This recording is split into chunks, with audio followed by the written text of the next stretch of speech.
Bienvenidos amigos y amigas a un nuevo capítulo de Ciudadanos en Línea, este encuentro que ya hacemos por tercera temporada consecutiva con ciudadanos de a pie para conversar de la contingencia. Hoy día el capítulo 5, estamos ya en la segunda quincena de agosto, no queda nada para el plebiscito constitucional, el plebiscito de salida, y en los próximos días viene el silencio de las encuestas. Así que ya no vamos a tener más estos datos que las distintas empresas nos indican de cómo está el pulso ciudadano, haciendo alusión a una empresa que se llama así, y que también esta semana, junto con Plaza Academy y otras, siguen manteniendo la información de que la opción rechazo está punteando, tal vez con una distancia menor de alrededor de 8 puntos, 10 puntos, antes era 5, 10, en fin, se ha estrechado un poquito, pero claramente la opción rechazo sigue adelante. De todas maneras, nosotros no le pedimos que vote por rechazo, nosotros lo que le pedimos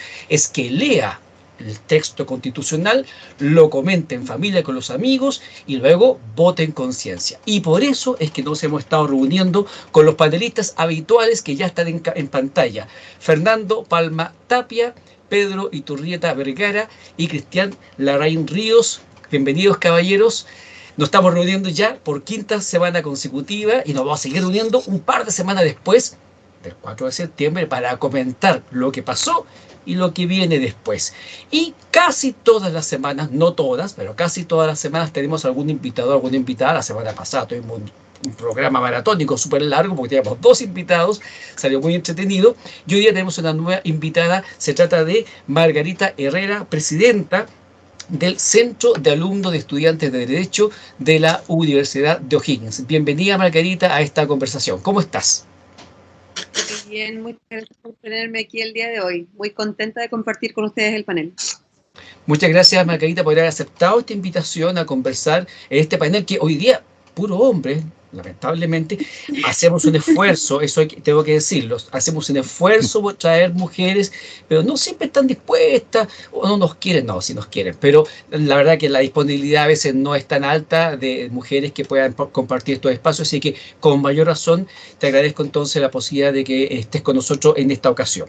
Y como los amigos ya conocen cómo funciona este programa, tenemos 2 grandes bloques, a veces han sido 3 porque nos hemos alargado mucho, pero habitualmente son 2, donde en la primera parte nuestros panelistas habituales y también en este caso nuestra invitada Margarita Herrera nos van a contar un poco de sus lecturas constitucionales, es decir, han estado leyendo la Constitución y han estado tomando nota de lo bueno, de lo malo, de lo bonito, de lo feo y nos dan sus recomendaciones. 2 minutos cortitos para que cuenten dónde van sus lecturas y luego entonces hacemos un pequeño debate y conversación sobre esas cuestiones. Luego en la segunda parte vemos un poco más la contingencia. Partamos entonces contigo, Cristian Larraín. ¿Dónde van tus lecturas en este momento del texto constitucional? Yo creo que ya a esta altura ya lo tienes medio terminado, ¿o no? No, si el texto lo leí completo en algún programa, dije, me demoré varias horas. Un texto extenso, son muchas páginas y es complejo, hay que relacionar un artículo con otro. Y entonces no es fácil. Yo creo que para la gente va a ser muy difícil, pero bueno, hay que hacer el esfuerzo, ¿cierto? Y se lo recomiendo a la gente porque de todas formas va a servir como cultura cívica.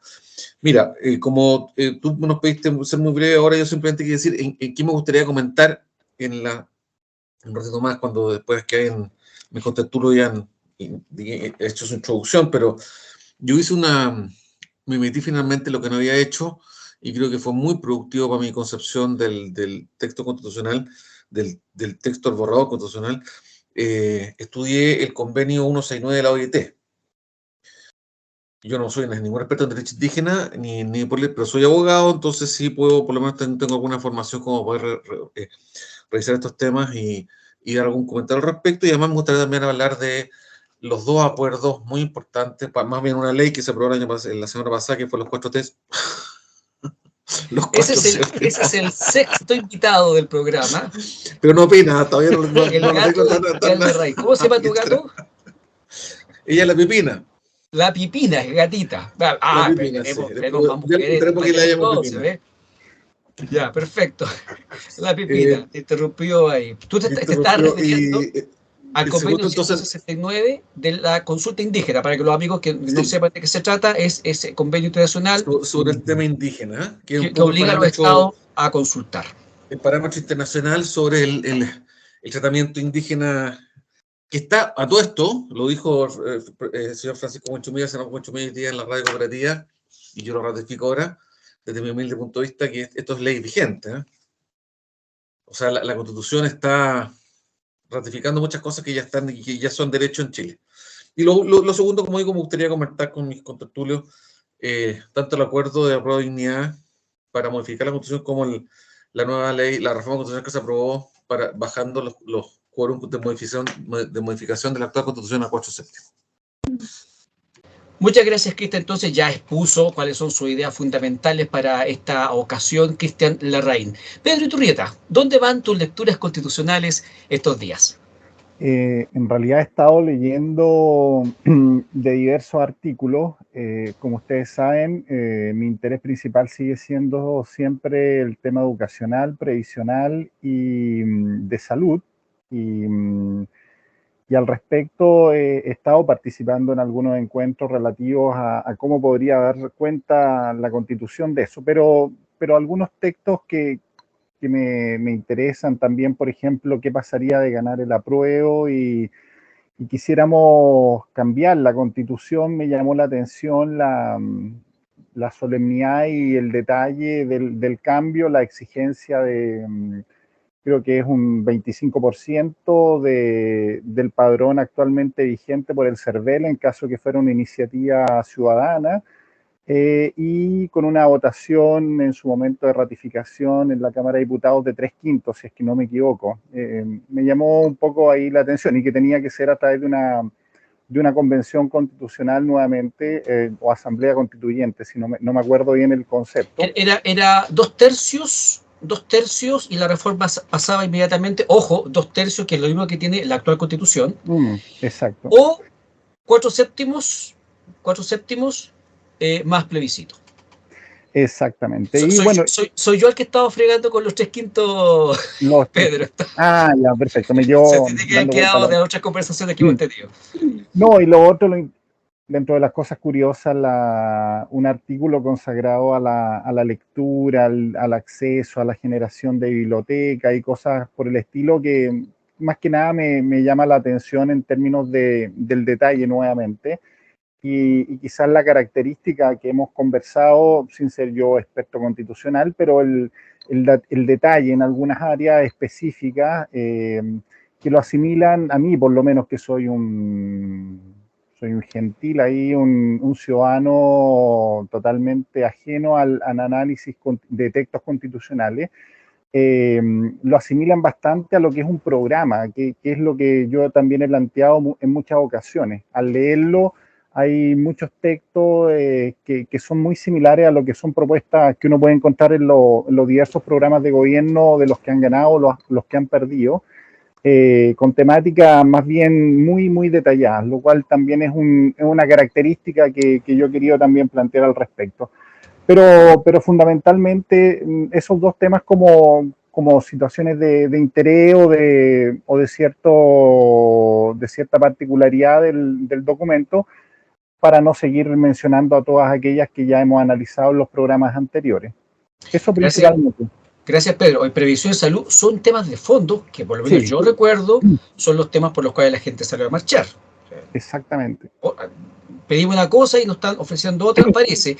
Y respecto al programa de gobierno, precisamente estos días la ministra Vallejo ha señalado que la actual constitución, entre comillas, sería una traba a los cambios del gobierno. Alguien le respondió por ahí, bueno, precisamente para eso son las constituciones, para evitar los abusos del Estado. Fernando Ramón, ¿dónde van tus lecturas constitucionales? Tienes que activar tu micrófono que está bloqueado. Bueno, ahí he estado repasando la propuesta de constitución varias veces. Por ejemplo, como siempre, la idea es hacer notar 1 o 2 artículos. Yo en este minuto me detendría en uno, que es el artículo 123, a partir del cual se habla de la Defensoría del Pueblo, que recoge mucho de la institución del Ombudsman, que surgió en Suecia. Entonces, que es una institución encabezada por este funcionario y que defiende a los ciudadanos, defiende al pueblo frente al Estado, frente a los abusos del Estado, frente a por decirlo en forma coloquial, las pasadas revoluciones del Estado. Eso yo lo hallo bastante positivo, que esté incorporado. Entonces, y eso nos permite subir un poco más en este desarrollo constitucional. Una cosa que quisiera comentar, que es muy positiva de esta propuesta de constitución, que lo adoptaron, que está redactada en lenguaje claro. ¿Ya? Yo no soy abogado, yo soy ingeniero, pero puedo entender, digamos, todo el desarrollo legal, hacer algunos cruces, puedo hacer algunas interpretaciones. ¿Ya? Nuevamente, reiterando que no soy especialista. ¿Ya?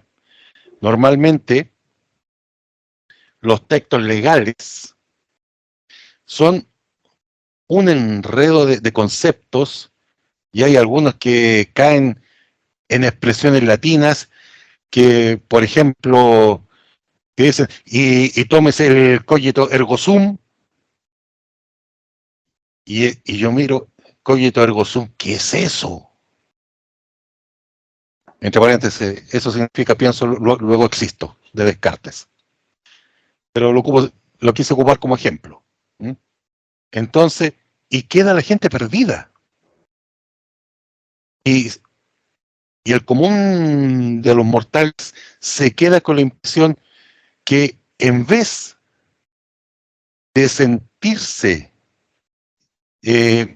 juzgado, que se le impartió justicia, se siente que lo están perjudicando. Precisamente por digamos, ese encapsulamiento, esa manía, ese vicio de quedarse en el tecnicismo legal. Yo quiero rescatar eso de esta propuesta, que habla toda su terminología en un lenguaje claro y sencillo. Eso ayuda en acercar el texto constitucional a las personas. Eso, bien por eso. Una cosa, comentando en la semana, que decían que ya hay que entrar a reformar esta propuesta de constitución, especialmente por el apruebo, tenemos que ponernos de acuerdo qué es lo que vamos a reformar, cuál es la propuesta, vieron que la más y todo eso.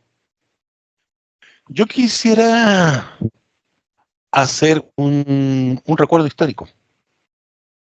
También una propuesta constitucional que, de hecho, no partió como querían. Y de hecho, les dijeron, tienes que reformarla, si no te la rechazamos. Y me refiero al ejemplo de la Constitución de Estados Unidos. Se armó el Congreso, sacó su propuesta, que ahí están, por ejemplo, Alexander Hamilton, James Madison, Thomas Jefferson, Benjamin Franklin y otros prohombres que salen en los billetes y las monedas estadounidenses.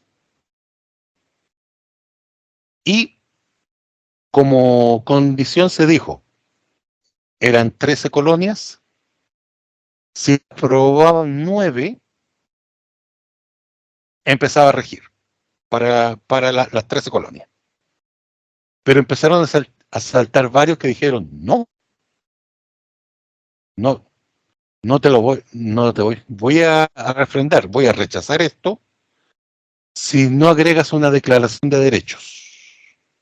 que no tenía. Y de hecho, tuvieron que agregar ahí esa corrección y rápidamente, porque si no, todo este proyecto se les venía abajo.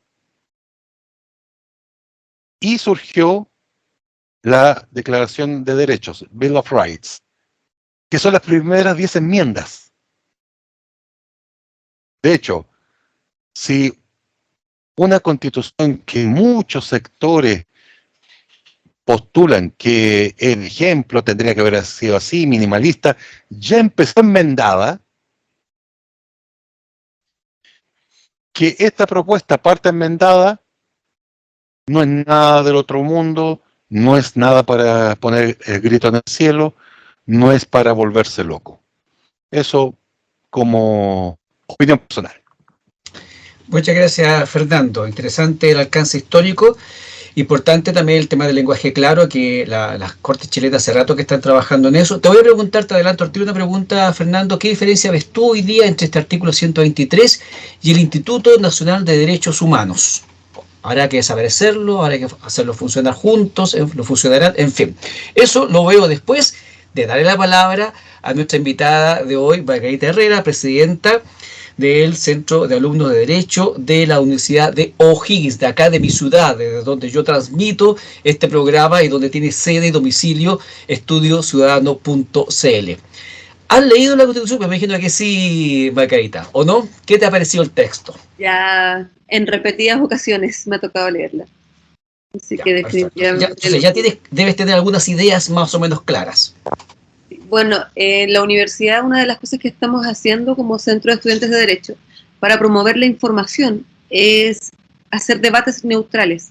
Nosotros como Centro de Estudiantes de Derecho nos hemos declarado neutrales ante cualquier tipo de elección que se ha desarrollado con anterioridad y obviamente incluye esta elección, no tendría por qué no hacerlo, ya que sentimos la necesidad de poder transmitir a nuestros compañeros y compañeras que vamos a dar la bienvenida a todas las opciones, que ninguno de ellos va a verse rechazado por parte de nosotros como centro de estudiantes, que siempre los vamos a apoyar a todos, independiente de su pensamiento, y hemos tenido un muy buen resultado. Hemos tenido, gracias a Dios hasta ahora, nunca hemos tenido un problema con compañeros que no quieran acercarse a nosotros debido a que puedan temer que por temas políticos o de cualquier otra índole nos puedan manifestar su pensamiento. Así que nos ha ido bastante bien respecto a mantenernos neutrales políticamente. Incluso, interesante la postura, cuando sí, en general las organizaciones estudiantiles, los gremios, en fin, todo el mundo hoy día tiene postura política, incluso a veces contradiciendo texto expreso que les prohíbe tener posturas políticas. Estoy pensando en algunos gremios, en fin, hay un lío ahí con una organización de consuelo y de trabajo que también que hizo una manifestación política que ha generado un incendio interior cuando hay expresa prohibición, por lo menos para la sociedad de consumidores, de referirse a materias político-electorales. Margarita, continúa más entonces. Claro, en la universidad por lo menos, bueno, y la mayoría de las federaciones a lo largo del país, las universidades estatales, por supuesto, se han declarado a favor de ciertas posturas, no mencionar posturas, no, neutrales completamente. Pero nosotros establecimos desde un comienzo, desde que comenzamos a trabajar como Centro de Estudiantes de Derecho, que no íbamos a hacer eso. Incluso yo fui candidata a CORE por Rancagua, me fue súper bien, pero jamás hice candidatura ni hice ningún tipo de movimiento electoral durante el periodo de campaña. Así que nos mantenemos muy, muy estrictos en ese tema. Y por lo mismo vimos que existía una necesidad de informar no solamente al alumnado, sino que a la comunidad en general. Nosotros hacemos muchos trabajos sociales, trabajamos con juntas de vecinos, con sindicatos independientes, como el Sindicato de Feriantes de Rancagua, que es el sindicato más antiguo que tenemos acá en Rancagua del año 1970. Y vimos que hay mucha gente interesada en comprender la normativa que se aprobó en la Convención Constituyente. Por lo mismo creamos estos debates neutrales. Y invitamos a personas de ambas posturas, tratamos de invitar lo más posible de ex constituyentes, convencionales constituyentes, y hoy día hicimos nuestro último debate en vivo. Prontamente esperamos poder seguir ya por Zoom, por YouTube, transmitiendo más debates. Y hoy día tratamos un tema que como estudiantes de Derecho nos tenía bastante, no en discordancia, pero sí con dudas. Y yo creo que al final, lamentablemente, la típica expresión, ¿no?, donde hay 2 abogados y 3 opiniones, entonces uno termina a veces con más dudas que con claridades después de tener una conversación legal. Y hoy día no fue menos. Entonces tuvimos este debate, estuvo Alvin Saldaña en representación del apruebo y estuvo Camilo Salazar, si mal no recuerdo, que es ex asesor de Carol Baum, representando la opción rechazo, y estuvimos discutiendo sobre la jurisdicción, si existe o no una jurisdicción paralela respecto a los pueblos, a los pueblos indígenas, creándose en esta propuesta de constitución. Y la verdad es que respecto a lo que mencionaba Pedro, si mal no recuerdo al principio, que no, mentira, fue Cristian, que comentó que había leído el 169, el convenio 169 de la OIT. Cristian Larraín. Cristian, claro. El hombre del gato. Claro, el hombre del gato. Bueno, él comentó que se había leído el convenio 169 de la OIT y era algo que Alvin Saldaña citaba mucho, indicando que no se iba a crear una jurisdicción paralela, ya que lo que se iba a respetar era efectivamente el derecho nacional, la legislación nacional, como aparecía en el proyecto de constitución. Sin embargo, también aparece en el proyecto de constitución este reconocimiento de la justicia indígena. Entonces al final quedamos en ese tira y afloja que no nos dio la claridad, por decirlo de una forma más coloquial, no ganó ninguno, porque al final, ¿quién tiene razón? No está claro, porque el texto tampoco te deja muy abiertas ambas posibilidades. Y por lo mismo estaba escuchando muy atentamente lo que decía Fernando, que había entendido muy bien el texto, y yo dije, pucha, qué bueno, porque a mí me cuesta. O sea, ¿qué me pasa a mí? Preguntaste tú. Porque hoy día llego a la casa y bueno, abro el computador después de un largo día que fue hoy, y veo al profesor Jaime Campuzano diciendo que él tampoco había entendido el texto. Que bueno, si el profesor Campuzano no entendió el texto, entonces que me lo aplicara a mí. O Fernando Palma es muy brillante realmente y por eso que... Y el profesor Campuzano... No, yo digo que es entendible, que es fácil. Ya. Sí, a lo mejor después podemos comentar las cosas que tengo mis reparos, no me gustan de esta propuesta. Volvamos a la jurisdicción. Pero Sí. aquí, Margarita. El tema de la jurisdicción fue este. Si el convenio de la OIT, por el cual nos regimos ya y por el cual nos vamos a continuar rigiendo, de aprobarse el proyecto de constitución, nos limita a la legislación nacional o, además, nuestra legislación nacional, al aprobarse este proyecto de constitución, amplía la legislación nacional a la judicatura indígena. Entonces, ahí nos quedamos todos con la pregunta. Y ahí está la pregunta. ¿En qué curso estás ya, Margarita? Yo estoy terminando, estoy en mi último, empieza ya la próxima semana mi último semestre. O sea, a esta altura casi te sabes de memoria, si es que no te sabes de memoria, el concepto de jurisdicción. Oh, sí. ¿Cierto? Ya, mira, para aportar a esta conversación, porque es súper importante, de hecho creo que yo toqué este punto en el primer capítulo prácticamente de este ciclo, porque a mí también me preocupó. Esto debe estar en otras partes del texto constitucional, pero acá lo tengo en una de mis pantallitas soplonas, en el artículo 34 del texto que se nos propone. Lo voy a leer completito y rápido para que esté claro para todos. Los pueblos y naciones indígenas y sus integrantes, en virtud de su libre determinación, tienen derecho al pleno ejercicio de sus derechos colectivos e individuales. En especial, tienen derecho a la autonomía, al autogobierno, a su propia cultura, a la identidad y cosmovisión, al patrimonio, a la lengua, al reconocimiento y protección de sus tierras, territorios y recursos, en su dimensión material e inmaterial, y al especial vínculo que mantienen con estos, a la cooperación e integración, al reconocimiento de sus instituciones, jurisdicciones y autoridades propias o tradicionales, y a participar plenamente, si así lo desean, en la vida política, económica, social y cultural del Estado. Para mí, cuando habla de jurisdicciones, claramente hay un reconocimiento a que van a poder aplicar sus normas, sus leyes, en fin, algunos dicen que con algún tipo de limitación. Pero lo vamos a tratar de descubrir en esta conversación porque veo que Cristian ya se ha leído un poquito esta materia. Así que abrimos el debate en este momento con este tema. Cristian, vamos. O Pedro, no sé qué estaba... Tengo solamente un acápite que agregar, porque en el artículo 307, relativo a la jurisdicción, señala: se ejerce exclusivamente por los tribunales de justicia y las autoridades de los pueblos y naciones indígenas reconocidos por la Constitución o las leyes dictadas conforme a ellas. Eso está clarísimo. Eso no requiere mucha interpretación. Yo quería aportar lo mismo. Me sacaste las palabras de la boca, Pedro, pero voy a leer el 307 porque Pedro leyó el inciso segundo. Sí. Margarita, para aclarar la situación, yo voy a leer el inciso primero. Dice: la jurisdicción, artículo 307 del proyecto de una Constitución.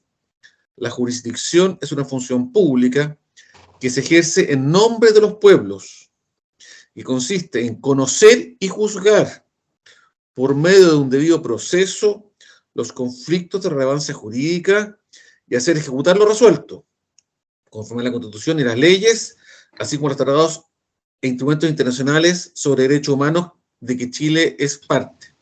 Y aquí voy a leerlo de nuevo, lo que leyó Pedro. Se ejerce, está hablando de la jurisdicción, exclusivamente por los tribunales de justicia y las autoridades de los pueblos y naciones indígenas. Ambos. O sea, yo no tengo ninguna duda de que las autoridades de los pueblos y naciones indígenas, a la luz de este texto constitucional, van a ejercer jurisdicción si se aprueba. Y entrando un poco al tema que quería plantear yo. Sí, dale. Esta constitución discrepo completamente de mi queridísimo y respetadísimo Fernando. O sea, yo entiendo que las constituciones, Fernando, me da la impresión a mí, son más fáciles de leer que una ley común. Son menos técnicas, son más de conceptos más generales, ¿cierto? Si tú lees la constitución del 80 tampoco tiene latinazgo, ¿cierto? Como tribunal ad quo, tribunal ad quem, verbigracia, no sé, montones de términos ad hoc, cosas que son más fáciles porque son textos un poquito más filosóficos de sustancia. Pero esta constitución, y es un poco lo que me molesta, o sea, no lo que me molesta, sino que lo encuentro característico del acuerdo que hizo la Apruebo Dignidad para aclarar o corregir algún parte del texto, que han acusado masivamente de no sea fake, y la verdad es que no es fake, no es falso, se lo hace que la Constitución es muy amplia. Y quiero sí sentar un principio jurídico, y yo creo que va a entender Alejandro y Margarita rápidamente. Hay un principio de interpretación de las leyes que es el que dice lo siguiente: donde la ley, la Constitución en este caso, no distingue, no cabe el intérprete distinguir. Entonces, la Constitución dice que pueden haber autos de todos los colores, un ejemplo estúpido, no puede una ley te puede decir que solamente van a ser 3 tipos de colores de auto. No puede, porque la Constitución es la ley superior, de rango superior, y la ley no puede contradecirla. Entonces, no podría una ley, salvo que la Constitución especialmente lo explicite, que no es el caso, restringir la jurisdicción indígena a como lo hace como lo hace esta Constitución, que lo establece de forma sumamente amplia la jurisdicción indígena, sin restricciones de ningún tipo. Yo me corregí. Se recordaron la semana pasada, me corregí porque pensé que el derecho, la legislación penal había quedado excluida, y esta Constitución no establece ninguna restricción. Entonces, en esta parte, el acuerdo de Apruebo Dignidad es muy valioso.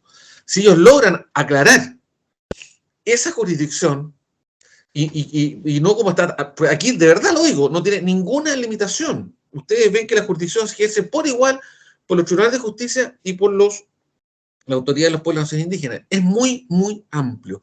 Entonces, si Apruebo Dignidad, digamos, si la intención de ellos es corregir esto, bienvenido.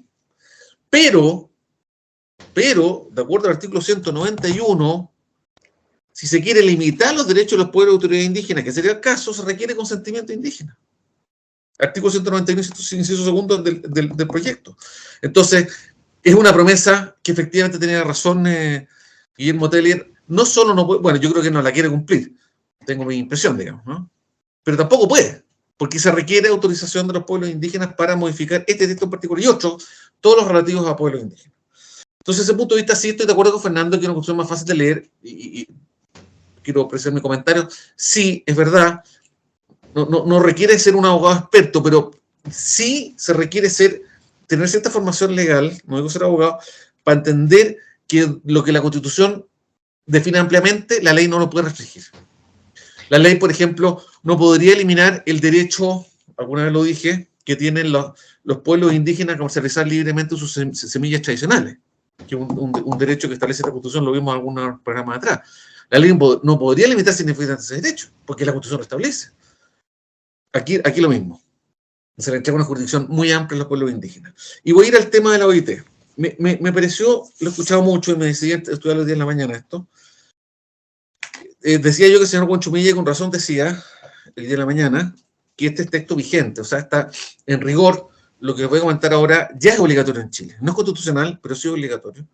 Y lo que estamos discutiendo es la incorporación de este texto, o más bien lo que yo quiero comentar ahora, es qué tanto de este texto está en la Constitución. Bueno, yo he dicho que en mi opinión esta función es maximalista y fanática, y lo reitero acá. Y respecto de esto, yo les voy a dar 5 o 6 tips en que la convención va mucho más allá del acuerdo de la OIT. No es que sea per se malo ir más allá del acuerdo de la OIT, lo que sí quiero decir es que está siendo más allá de lo que el derecho internacional reconoce como un estándar adecuado de tratamiento de los pueblos originarios. El artículo 6º, bueno, son varios artículos, pero en general, el artículo 6º del convenio de la OIT rescata que la consulta indígena no es vinculante. Sí debe ser informada, debe hacerse de buena fe, con miras de obtener un consentimiento, pero no es condición para modificar, no es condición, no es vinculante la opinión de los pueblos indígenas. Sí es necesario tenerla. Y discrepo de lo que dijo Gustavo Lago, el abogado que estuvo la semana pasada, diciendo que tenemos un interés. Yo creo que Gustavo Lorca, perdón. Gustavo Lorca. Gustavo dijo que no tenía ninguna importancia si no era vinculante. No creo, porque tiene políticamente mucha importancia la opinión de los pueblos indígenas, aunque no sea jurídicamente vinculante, ¿cierto? Entonces, yo creo que es muy importante. El convenio de la OIT dice que hay que consultar en las materias que directamente, segundo comentario, directamente le afecten. La Constitución no lo dice, no ocupa la palabra directa, no pone límites. Otra vez más, si yo, legislador, le pongo directamente, pareciera que estoy limitando la Constitución, y el legislador no puede limitar la Constitución. Entonces, es un axioma. Entonces, segundo aspecto donde la Constitución va más allá del acuerdo de la OIT. Primero, entonces, en que la Constitución hace vinculante la opinión de los pueblos originarios en todo aquello que los afecta a ellos. Segundo, la Constitución dice que, a veces, la OIT dice, no es vinculante, pero además hay que hacer consulta en aquello que directamente le afecta. Y voy de nuevo al comentario de la prueba de dignidad. La palabra directamente, la incorporación de la palabra directamente, es uno de los acuerdos de prueba de dignidad.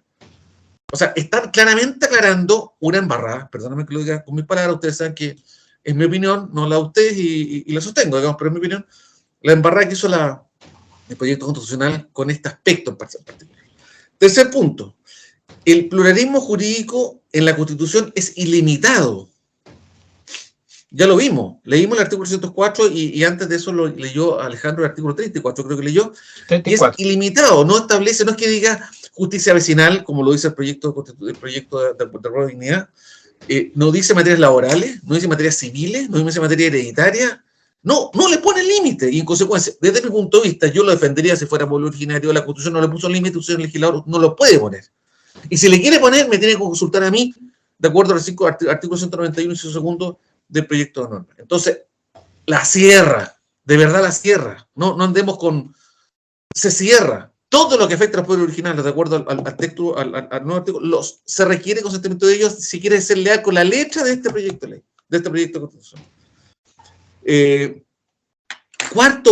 Quinto punto, y después lo voy a repasar. Yo no encontré ninguna referencia a escaño reservado. Ninguna referencia a escaño reservado. Sí dice la OIT que los pueblos indígenas tienen que participar al menos en igualdad de condiciones que el resto de la población en las decisiones públicas que les afecten, pero no hay escaño reservado. En resumen, en mi opinión, leyendo hoy día en la mañana este artículo, la OIT, y la comparo con la nueva Constitución, hay muchas diferencias, y las voy a resumir de nuevo en lo siguiente. Las cosas que modifiquen a los pueblos indígenas o su condición, la legislación que los regula, debe ser preguntada, pero su opinión no es vinculante. Segundo, la OIT exige que sean que le pregunte cosas que directamente lo afecten. La Constitución no hace esa distinción. Tercer punto, el pluralismo jurídico es ilimitado para la Constitución, lo que no contempla la OIT. Quinto punto, no hay escaños reservados. Eso es un invento de la Convención Constitucional. Otra pasada para la punta, que para mí, yo claramente he sido muy tajante, digamos, y he tratado de reconocer lo bueno que tiene esta Constitución, o algún proyecto constitucional, y lo he dicho, lo voy a retirar, cierto que son las varias cosas, digamos, pero en general me parece que resta muchísimo más de lo que suma. Y para terminar mi comentario ahora y para darle la pasada al resto, me parece que en estas condiciones, rechazar que requerimos una nueva constitución, yo no tengo ninguna duda, por lo menos, a esta altura ninguna, y no sé quién la tiene seriamente, una u otra cosa que pueda desconfiar de que la gente que ahora vota rechazo no quiere quedarse con la nueva constitución, con la actual constitución, no creo, pero ya que se modificaron, desaparecieron los quórums supermayoritarios la semana pasada de la actual constitución, modificarlas por los 4/7 totalmente posible, sin plebiscito posterior, necesariamente, y en consecuencia creo que el camino está llano para iniciar un proceso de reforma constitucional que podría ser algo parecido al que hicimos, ojalá mejor, que este proyecto constitucional, que para modificarlo, insisto, y creo que ya está demostrado el punto, se requiere 4/7 y plebiscito, o 2/3 de la Cámara de la Cámara de Diputados y Diputadas, y más encima acuerdo de los pueblos originarios, lo que es posible tener. Y eso es, lo dije yo la semana pasada, para modificación parcial del texto, del nuevo texto. Si se aprueba, entonces esas son las reglas para modificaciones parciales, reformas. Pero si se quiere hacer una nueva constitución, el mismo texto lo regula y dice que hay que seguir un procedimiento bastante parecido que ya se hizo con el plebiscito de salida, plebiscito de entrada, plebiscito de salida, y una asamblea constituyente más o menos parecida a la que se estableció ahora. Entonces, en definitiva, mi opinión es que Apruebo Dignidad hizo una medida electoral necesaria para su posición. Yo creo que la Constitución con esos acuerdos va a quedar mejor si lo logran cumplir, pero no creo que lo puedan cumplir por lo que ya expliqué. Va a quedar mejor que lo que está, pero sustancialmente sigue siendo una Constitución fanática, y que establece cosas y por eso discrepo, Fernando. Yo de verdad no conozco en la tradición constitucional chilena la teoría de género. Entonces, si los tribunales tienen que fallar con perspectiva de género, no sé qué es eso. No sé qué es el problema de nacionalidad, porque Chile no está definido en la Constitución, en la tradición constitucional chilena. No sé, jamás ha habido escaño reservado. Nunca, en ninguna, que yo sepa, por la penal constitucional, si me equivoco me dicen, pero entonces hay montones de cosas nuevas, que los derechos de naturaleza, que son los seres sintientes, que son los seres humanos, no mujeres que gestan, son montones de conceptos totalmente nuevos, totalmente alejados de nuestra realidad constitucional, de nuestras tradiciones constitucionales. Por lo mismo hace muy difícil interpretar la Constitución en sentido de alcance, porque son cosas sobre las cuales ni la doctrina ni la jurisprudencia se pronuncia. Y para terminar, de verdad, con este tema, y doy el ejemplo con el tema del precio justo. La actual Constitución dice que la expropiación, que es un instrumento sumamente necesario de servicio público, en cualquier régimen, debe indemnizar el daño patrimonial efectivamente causado. Esas son las palabras que ocupan, daño patrimonial efectivamente causado. Esta Constitución dice que hay que indemnizar el precio justo. Por más que los constitucionales digan individualmente que el precio justo es el precio comercial, la Constitución no lo dijo, pudiendo haberlo dicho. Si eran tres palabras más, o no haber cambiado la terminología actual, que era mucho más sólida. Entonces, genera dudas, y el precio justo que puede estar desarrollado conceptualmente en el Código Civil de Andrés Bello, de la cual hay muchas doctrinas, no sirve para esta interpretación, porque esto es un nuevo concepto que jamás ha estado en la Constitución. Entonces, montones de conceptos muy genéricos los llamaban indeterminados jurídicos, creo que una terminología no era esa, pero refería a conceptos jurídicos indeterminados en la práctica, son un bolsillo de payaso, que usted lo puede llenar como usted quiera. Entonces, la Constitución es sumamente difícil de interpretar, es muy difícil de calzar los alcances, y por eso a mí, bueno, yo voy a votar rechazo, lo he dicho muchas veces, pero son mis justificaciones. En cualquier caso, respecto a la ley IT, por lo menos yo me quedé tranquilo con mi análisis, y creo que la Constitución se pasó nuevamente la raya en este tema de los pueblos indígenas, y creo lo he demostrado. Si que me creen el análisis, léanlo ustedes, está en internet. Perdón, muchas gracias. Gracias, Cristian.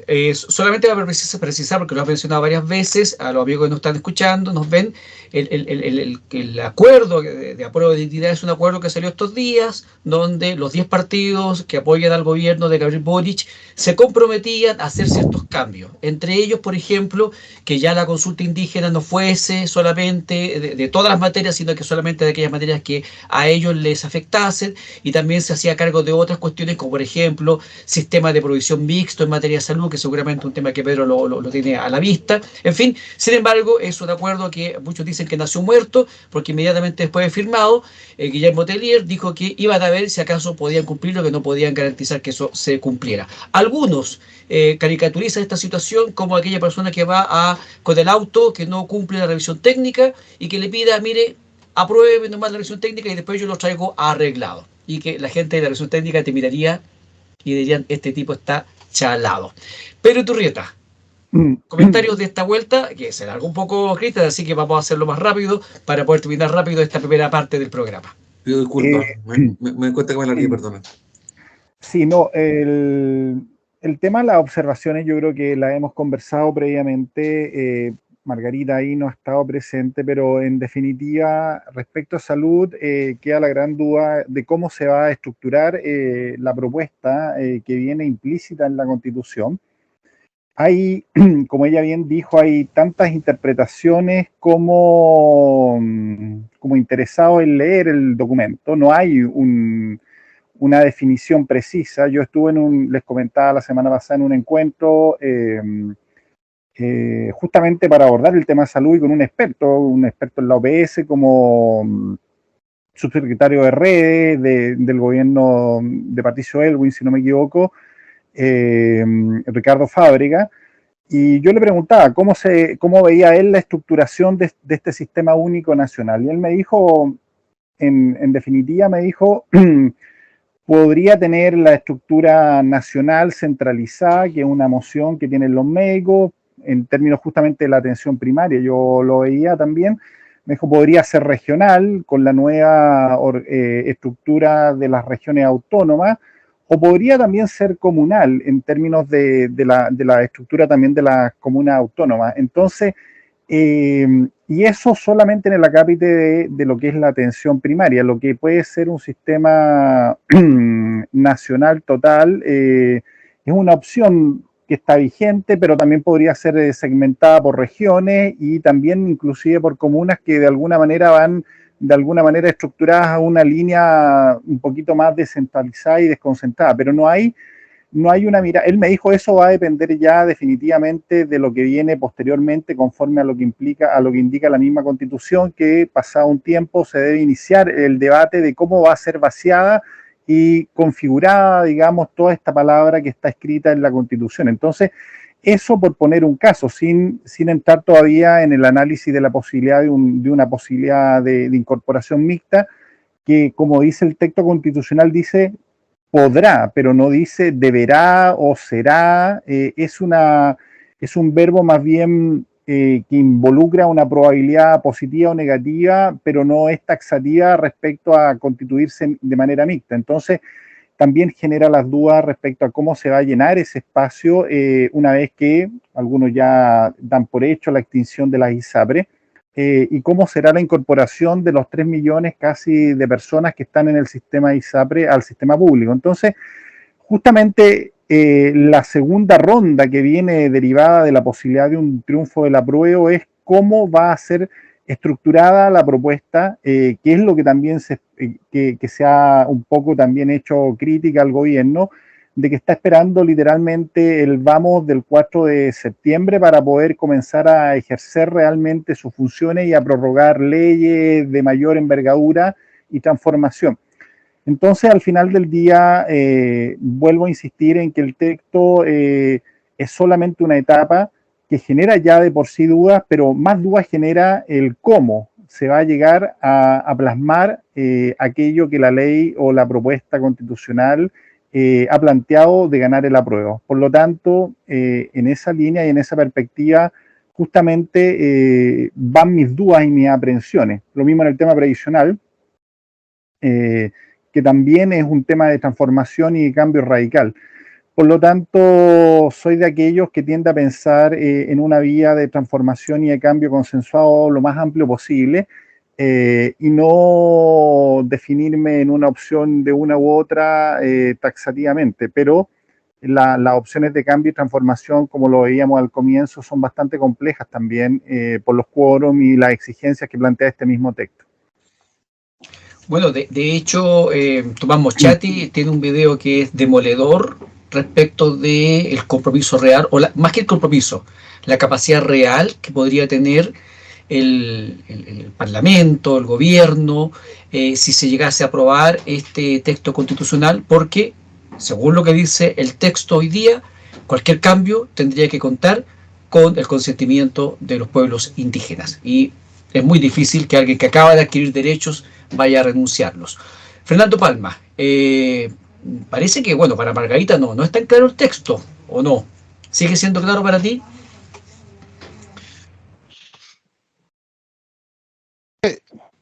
Es cuestión de darle la vuelta, que, como yo digo, por mi formación, obviamente no lo leo como abogado. Entonces, sino que aplico las lógicas de mi profesión y de mi experiencia. Por ejemplo, y voy a hacer un por varias cosas en honor al tiempo, lo que yo veo.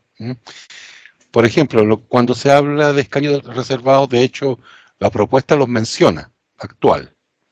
Dice que para el Congreso de Diputados son 155, mínimo. Al menos. Pero son 155 y los escaños indígenas se eligen aparte, como dice el artículo 252,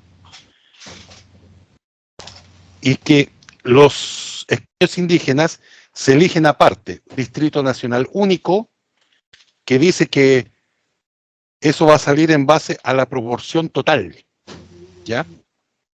Y esa cantidad N de escaños se añaden a los 155, ¿ya?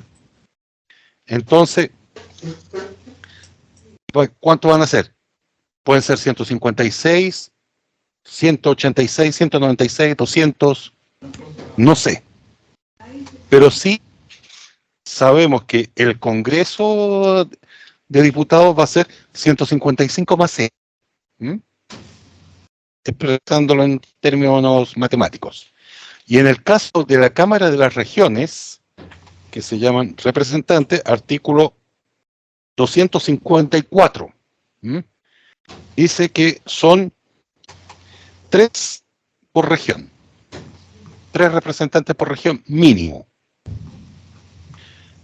Hay ahora 16 regiones, 16 por 3, 48. ¿Ya?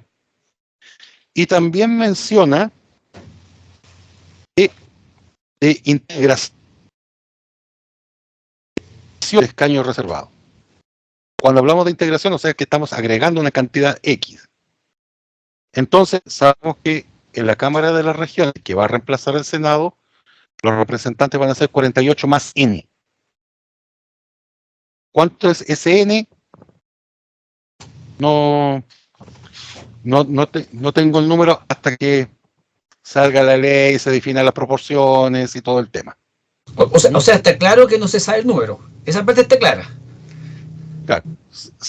No, tenemos el número. Para no, la Cámara de... No, por eso tú me preguntas, ¿sabemos el número? Sí, sabemos el número. Para los diputados, 155 más N. Ya, pues si me estoy refiriendo a él, Fernando, siendo 155 ya lo conocemos. Lo que tú, bueno, de formación matemática. Tenemos el número. Entonces, claro, N y ese N va a cambiar. Porque obviamente es distinto para los diputados y para los representantes regionales. Ahora, el tema de que se habla de precio justo. De hecho, yo recuerdo todo lo que me han pasado en economía. De hecho, si en términos de mercado, el precio justo no existe. tú tienes un precio de equilibrio en que sincroniza la demanda de los consumidores con la oferta de los proveedores. Y ahí se machean. Por eso se habla de precio de equilibrio. Muy de acuerdo. Entonces, cuando George Jackson decía que el precio justo no es el precio del mercado, sí, tenía algo de razón. Y eso siempre se recalca en economía. Los precios no son justos. Simplemente es un dato que refleja el nivel de demanda y de oferta. Simple. Otro tema. Pero Fernando, en tu posición, como tú lo entiendes, ¿podría la Constitución, por algún motivo, pagarle al expropiado un valor menor que el valor comercial? Ahí entra a discutirse. Y si, y de hecho ha pasado, y entonces te pago un valor X, que puede ser inferior al valor de tasación comercial. No, yo no quiero eso. Y se recurre a los tribunales. No es que podría pasar, ha pasado. No, está bien, pero los tribunales que tendrían que fallar. Ha pasado. Si la ley dice que se va a pagar un 30% menos que el valor comercial en razón de no sé, cualquier razón, que los tribunales dirían, la Constitución, ¿qué dicen esto? ¿Es valor comercial o no es valor comercial? Desde el punto de vista de la historia de la Constitución, el precio justo para este proyecto de Constitución, ¿es siempre valor comercial o la ley podría decir algo distinto? Esa es la pregunta. La ley podría decir algo distinto. Porque, volviendo a lo que decía, el precio justo no es el precio de mercado. Y de hecho, en economía nunca se habla de precio justo, en términos de economía de mercado o economías capitalistas. Tú no tienes precio justo, tú tienes un precio de equilibrio. Y ese precio puede variar. Puede variar. Entonces, va por ahí el tema. Y otro tema que me gustaría, no sé, hablaron varias cosas. Bueno, un tema que no me gusta de la actual Constitución. Perdón, de la actual propuesta, de la propuesta borrador, constitucional. Claro. Sí, ya no es borrador, ya es propuesta, ya está limpio. Y que eso vamos a tener que votar el 4 de septiembre, que es que el voto sea obligatorio. Yo siempre he sido, en lo personal, bueno, ustedes me conocen, siempre he sido partidario del voto voluntario. Entonces, si digamos, tanto la autoridad como las fuerzas políticas quieren que yo me manifieste y le dé mi adhesión, bueno, convénzame para que yo me mueva y vaya. No como ahora que voy a estar obligado para evitar que me carguen una multa y que puede ser muy grande. Entonces, voy a ir a votar no por convencimiento, sino que por miedo a una sanción. Eso por ahora. No es muy cívico que te estén ahí picaneando. Margarita, tus últimas impresiones de esta conversación en esta primera parte del programa, que ya vamos al corte de rigor. Bueno, respecto a lo que se ha hablado en general, por ejemplo, lo que mencionaba Cristian sobre la jurisdicción y sobre la parte de la aplicación del derecho penal respecto a la jurisdicción indígena. Eso también salió hoy día a colación en el debate que tuvimos, y Camilo, estoy mala con los nombres de repente, pero es Camilo Sánchez es la persona que estuvo el día de hoy con nosotros, nos comentaba que la Convención Constituyente había rechazado la propuesta de que se limitara el derecho penal a la jurisdicción indígena. Por lo tanto, entendiendo eso y sabiendo que la norma se interpreta no solamente de acuerdo a su simple lectura, ¿verdad?, según la que establece el Código Civil, sino que también a la historia de su formación, podríamos decir que el derecho penal sí está incluido dentro de la jurisdicción indígena que establece esta propuesta de constitución, perdón. Y eso también lo extiende bastante y podría complicar un poco las cosas cuando pensamos que el Pacto de San José de Costa Rica dice que no podemos, que requerimos un proceso justo, ¿verdad? Y establece las características del debido proceso. Una de las características del debido proceso, en especial en materia penal, es la ley escrita, o si le queremos meter el latín también, como Fernando comentaba recién, el nullum crimen nulla pena sine lege, ¿verdad? Entonces, si no tenemos un texto escrito, no podremos tener una sentencia penal. Sin embargo, no se limitó dentro de la propuesta de constitución la no existencia de jurisdicción penal, aun cuando sabemos que los tribunales indígenas, y me voy más para allá, aun cuando sabemos que los tribunales indígenas no tienen una legislación escrita, o sea, se basan en la costumbre indígena, ¿verdad? Por lo tanto,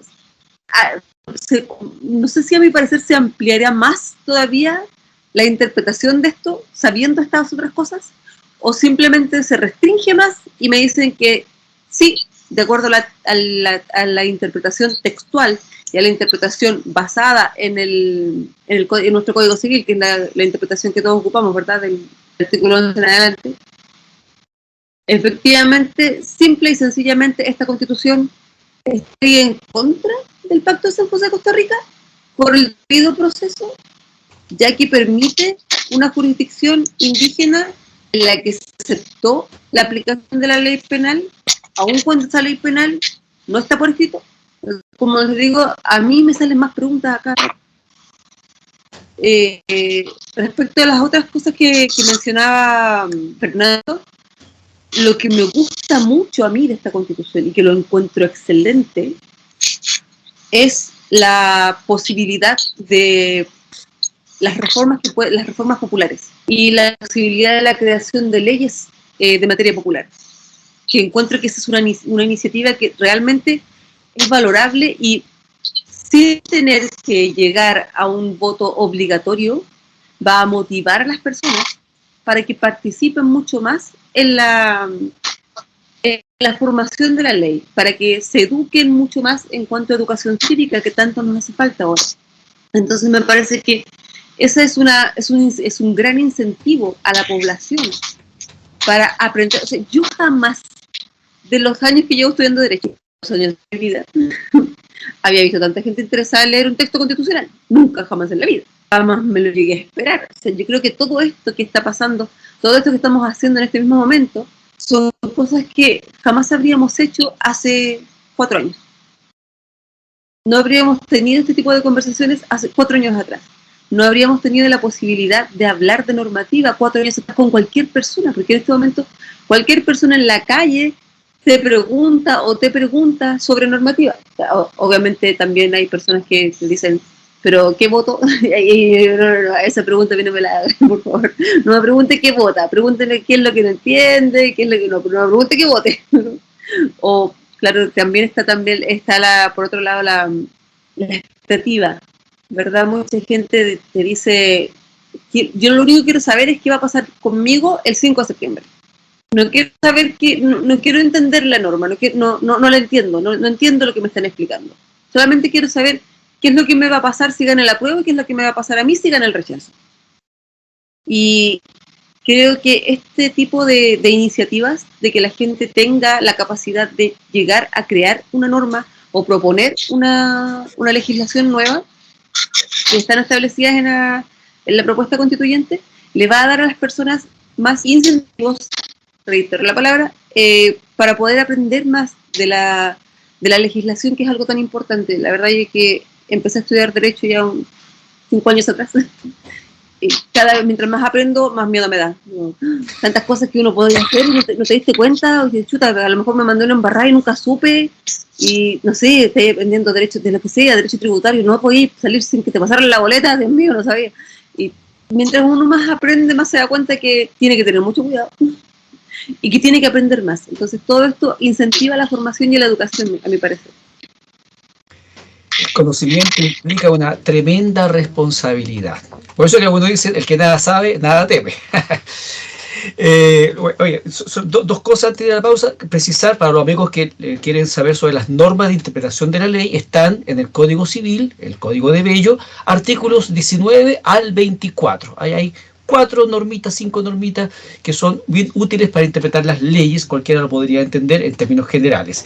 Y esto de las iniciativas popular de ley o iniciativa popular de norma es algo que ya se autorizó en la Convención Constitucional, con resultados un poco amables realmente, porque la gran mayoría de las normas que se propusieron casi no fueron consideradas por la Convención.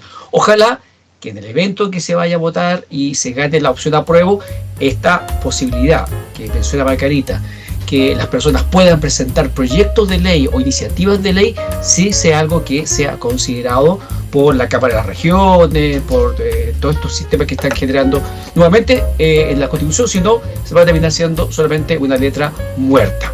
Terminamos entonces esta primera parte del programa, vamos a una pausa y volvemos inmediatamente para seguir conversando de las lecturas constitucionales, pero también un poco de la contingencia. Vamos y volvemos.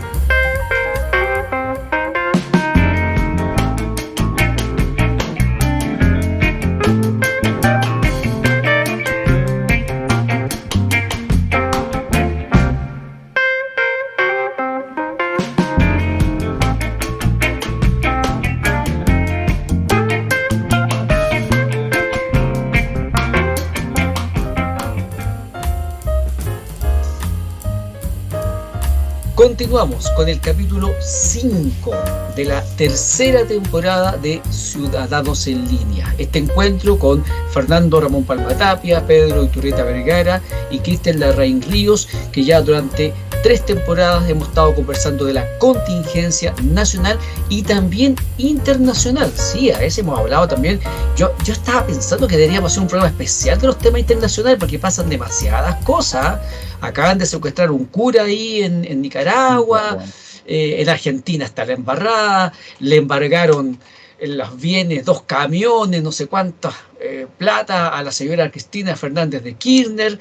El presidente del Perú la pasa mal también, se cambian los ministros como cambiarse de pantalones, de calzoncillos dirían otros, en fin. Así que vamos a tocar también temas internacionales. Hoy día tenemos un tema internacional porque los panelistas lo han planteado y en esta ocasión también nos acompaña en esta conversación Margarita Herrera, presidenta del Centro de Estudiantes de Derecho de la Universidad de O'Higgins. ¿Cuál es este tema? Bueno, las declaraciones de la canciller Urrejola respecto de China, metiéndose ahí en las patas de los caballos, porque todos sabemos, los que no están un poco enchufados, de que hace algunos días la señora Nancy Pelosi desafió a China con un viaje relámpago a Taiwán, que es también una potencia comercial, pero chiquitita ahí que está cerquita de China. Tienen que ver ahí el mapa para que se ubiquen un poquito, y que ha estado anexada, otras veces no ha estado anexada, perteneció a Japón también, y China quiere definitivamente integrarlo, pero no lo ha hecho por distintas razones que tal vez vamos a analizar en esta ocasión. Pero eso es muy importante porque se ha discutido también durante las últimas semanas, y yo creo que es un tema que no va a parar, la relación que quiere plantear Chile a nivel comercial con un presidente que ha estado planteando la necesidad de revisar los tratados internacionales, con un subsecretario de Relaciones Económicas, el señor José Miguel Ahumada Franco, cientista político, que dice que en realidad los tratados internacionales no les sirven a Chile, al contrario son formas de perder soberanía, en fin.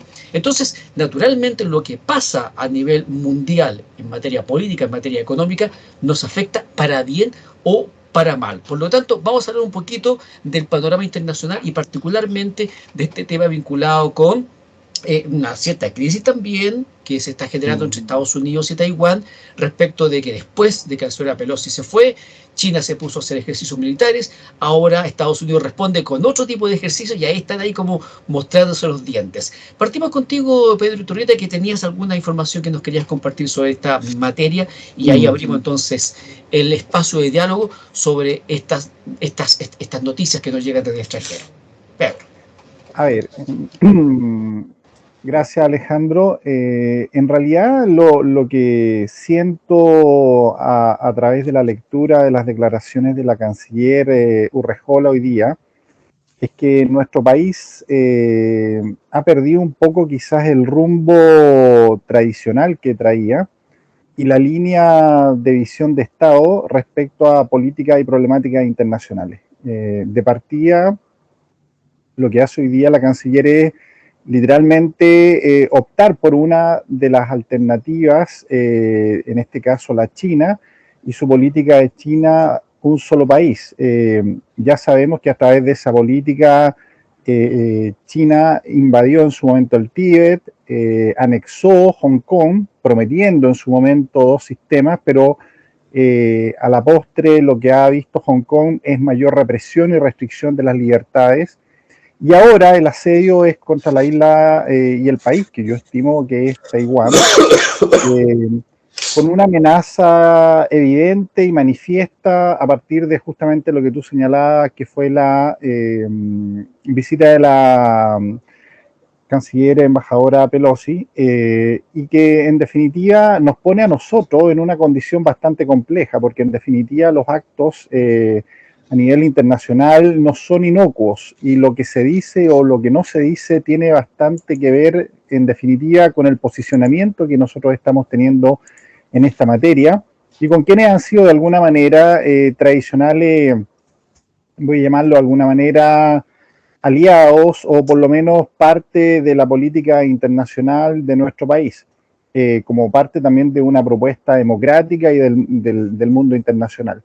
Pero además quiero sumar, y luego dar la palabra a mis acompañantes, de otros eventos donde la canciller también ha tenido actos equívocos, como fue, por ejemplo, la reunión con el presidente Arce de Bolivia, y con también el manifiesto apoyo a la línea reivindicativa que tiene Bolivia. Luego, no olvidar también lo que fue también una sacada de piso al abogado Grossman en su postulación como abogado de la Corte Internacional de la Haya, y lo que fue también el desencuentro de versiones con el Ministerio de Defensa y la ministra Fernández respecto a lo que fue un reclamo del gobierno argentino, supuestamente por la invasión del espacio aéreo argentino de naves chilenas, que luego desmintió. Entonces, en definitiva, si sumamos esto, además a lo que tú señalas, con este paréntesis prolongado que está con la aprobación o no del TPP-11, que además no hay que olvidar que fue convocado en las postrimerías del gobierno de la presidenta Bachelet para ser ratificado, y también el acuerdo, la moderación y la modificación del acuerdo con la Unión Europea, que también ha generado tensiones. Uno finalmente se está preguntando hacia dónde va Chile, hacia dónde va el gobierno de Chile de paso, y dónde nos vamos a insertar finalmente en este complejo escenario mundial. Nos vamos a acercar más a lo que es el mundo con todos los bemoles y críticas que uno le puede hacer, pero que es el mundo que representa y encarna de manera más concreta la libertad y la democracia, digo, y puedo decir que se le pueden encontrar muchos bemoles y muchos defectos, o contra la coalición autocrática, por decirlo menos, que se está configurando con la alianza china, rusa, iraní y de países de otras latitudes, que en definitiva no son el mejor ejemplo ni de democracia ni de libertad. Dejo ahí también la reflexión y la inquietud que me está generando honestamente los signos y las señales que está dando la Cancillería de nuestro país respecto a dónde se ubica y con quién y a quién apoya. Principalmente eso. Son luces a lo menos amarillas las que está marcando Pedro Iturrieta. Fernando Palma, tú eres una persona que tiene una visión de los chinos bien particular, especialmente desde el mundo de la tecnología. Los conoces por ese lado, especialmente.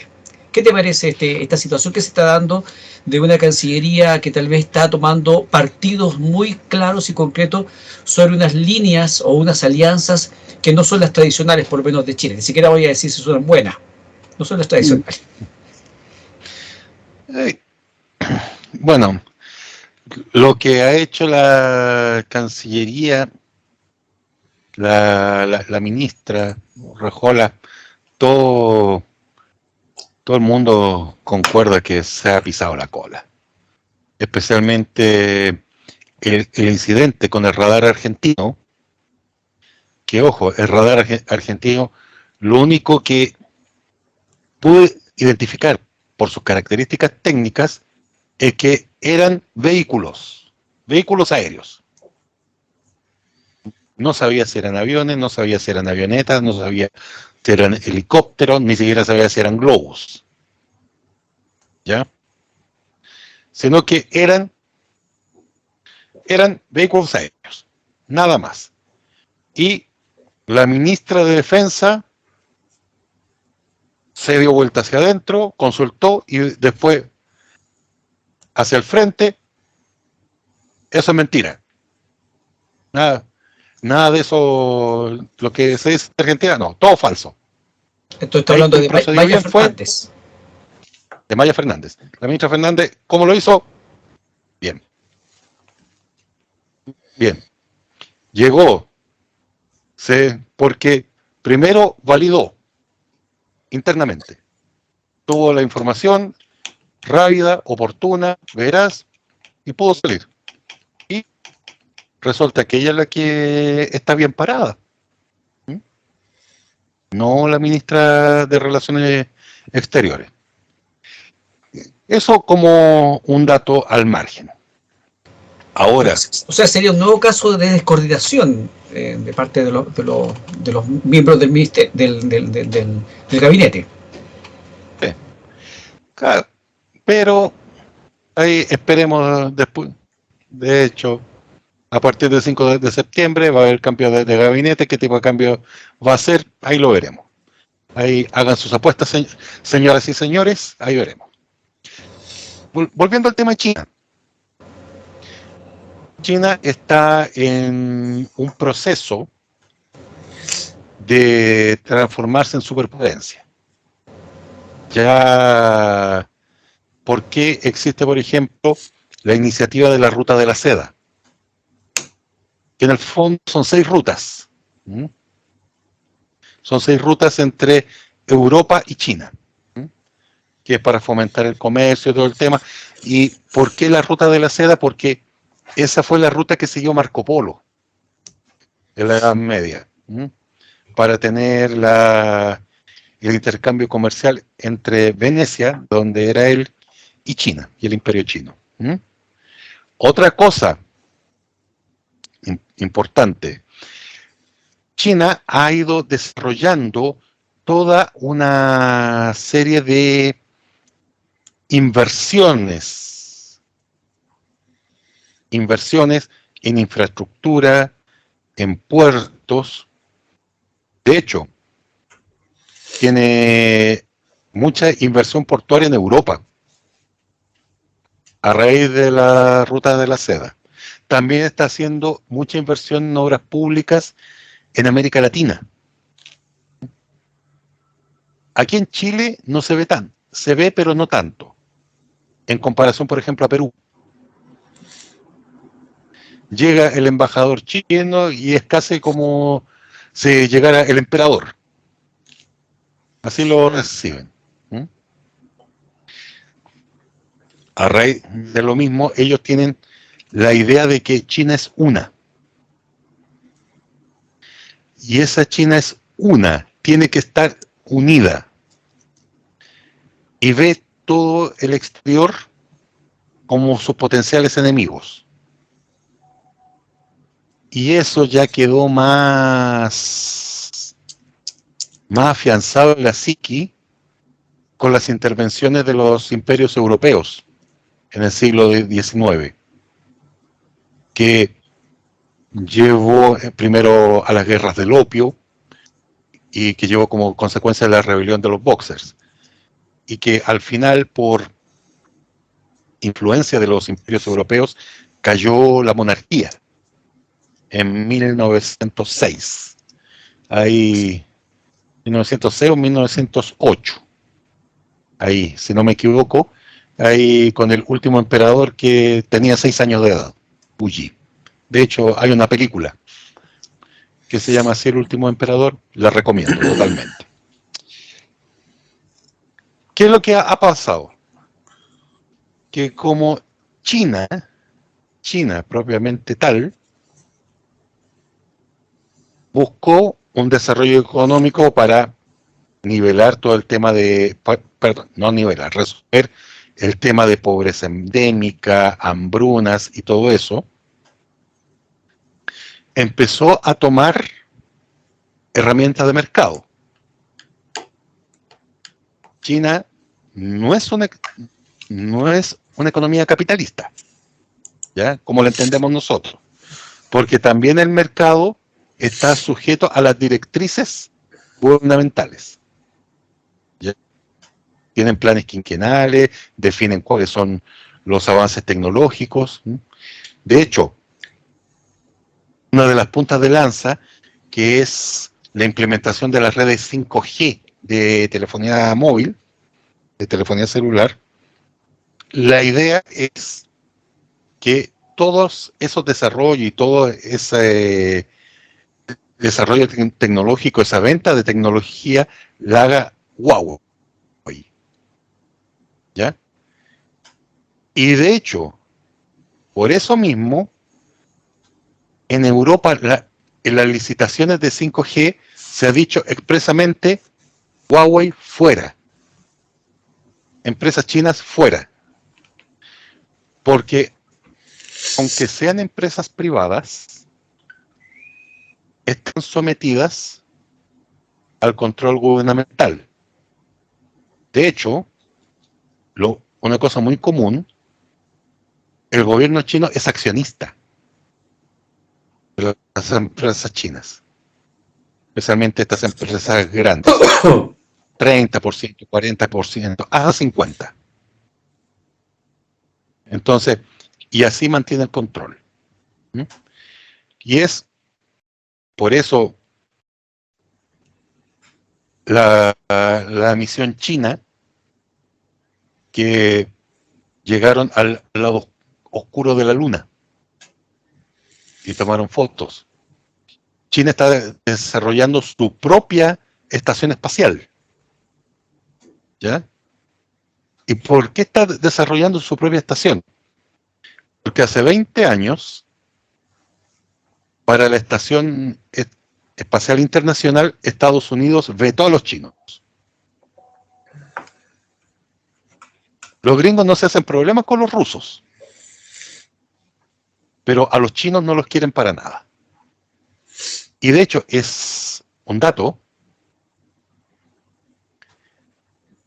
los estadounidenses a los tipos que mandan al espacio les dicen astronautas. Los rusos y antiguamente los soviéticos a sus tipos que mandaban al espacio les dicen cosmonautas. ¿Ya? Y los chinos, ¿cómo les dicen? Taikonautas. Y eso no es una cosa, digamos, inocente, no que nosotros le decimos así, es para reflejar que la exploración y conquista del espacio es según sus reglas. Volvamos a lo último, que es China-Taiwán. ¿Por qué tanto escándalo con la señora Nancy Pelosi? Que, como precisión, no es ministra, es diputada. ¿Y por qué más crítico? Presidenta de la Cámara. Y en Estados Unidos es la tercera en autoridad. ¿Y qué significa? Si en un momento dado muere el presidente y muere el vicepresidente, ella asume. El presidente o la presidenta de la Cámara de Representantes asumiría la presidencia. Así está establecido. De hecho, incluso tienen todo bien ordenado. China dice que Taiwán es una provincia rebelde de China. ¿Ya? Taiwán dice que Taiwán es una provincia rebelde de China. Los dos dicen lo mismo. Pero en Taiwán ya están saliendo muchos movimientos que quieren formalmente la independencia. O sea, ya el nombre oficial de Taiwán es República de China. ¿Ya? Si fueran totalmente independientes, dejan de ser República de China y pasan a ser República de Taiwán. ¿Ya? ¿Qué es lo que está salvando a Taiwán? No sé si saben, todas las memorias RAM de los computadores solo se hacen ahí. Gran parte de los microprocesadores para computadores, servidores, se hacen ahí. Almacenamiento, disco duro, ya sea mecánico o de estado sólido, se hacen ahí. ¿Por qué? Y está todavía el descalabro con la línea de suministro. Tanto la línea de producción, la línea de comercialización, para todo lo que tecnología de la información, porque todo sale de una parte. Y de hecho, entre paréntesis, por eso el gobierno de Estados Unidos con Biden, que se nota más antes con Trump, se está hablando del onshoring. Antes era offshoring, o sea, yo estoy mandando hacia afuera del país. Onshoring, estoy haciendo volver. Precisamente para no evitar tener la dependencia del extranjero. Claro, porque a raíz de la pandemia, ahí que se quebraron todas las líneas de producción y distribución a nivel mundial. Y hay unos análisis que hace Raúl Sor que los recomiendo. Que China no es por decirlo así, ellos no se consideran el país más grande. Ellos se consideran el imperio del centro. ¿Ya? El centro del mundo son ellos. Y otra cosa muy importante, ellos no tienen aliados. Tienen intereses. Y esos aliados pueden cambiar en cualquier minuto. Escucha a Vladimir Putin. ¿Por qué? Su lógica es el pragmatismo. Pragmatismo en estado puro. Entonces tenemos que estar atentos a esa situación. O sea, son socios quizás no muy leales, un poco oportunistas, mirando siempre sus intereses particulares y no tan generosos con los demás. Gracias, Fernando Ramón. Margarita, ¿qué impresión tienes tú de esta postura que tiene nuestra Cancillería de apoyar tan fuertemente a China, y qué efectos crees tú que eso puede tener en el mediano, largo plazo para nuestro país? Yo, como regla general, pienso que un país pequeño como Chile tiene que abrirse a distintas alternativas para poder entonces insertarse de mejor manera en distintos mercados y no depender exclusivamente de una u otra potencia. Bueno, efectivamente, aquí yo creo que hay 3 puntos que a mi parecer yo podría tocar, que podría aportar aquí a la conversación. Primero, respecto al actuar de la Cancillería chilena, también debemos verlo. O sea, no creo que, a mi parecer, por lo menos no todo es crítica. Quizás también debemos considerar el hecho de que China es uno de los más grandes mercados que tenemos nosotros. Entonces, asegurar un mercado como ese también es importante. ¿Cuál será el nivel de exportación en este momento que tenemos como país? Lo desconozco, pero sé que nuestro nivel de exportación de cobre, el más alto por lo menos es de China.